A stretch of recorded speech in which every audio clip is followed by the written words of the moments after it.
دعا نام ہی رب سے مانگنے کا ہے۔ دنیا کی ہر چیز آپ کے پاس ہو، ہر آسائش، ہر کامیابی آپ کے پاس موجود ہے، پھر بھی آپ رب سے مانگے، مانگنا کبھی نہ چھوڑے، ایمان کی سلامتی مانگے، اپنے رب کی محبت مانگے، اپنے نبی پاک کی محبت مانگے، کیونکہ دعا ایک ایسا رشتہ ہے رب سے جو ہمیں اپنے رب سے جوڑے رکھتا ہے۔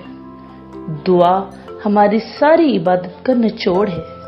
دعا مانگنے سے ہمارے اندر انکساری پیدا ہوتی ہے۔ دل سے عاجزی سے مانگی گئی دعا کبھی رد نہیں جاتی۔ دعا میں ہم اگر ایک پھول کی خواہش کر رہے ہوں، ہو سکتا ہے ہمارے رب نے ہمارے لیے پورا گلدستہ تیار کر کے رکھا ہو۔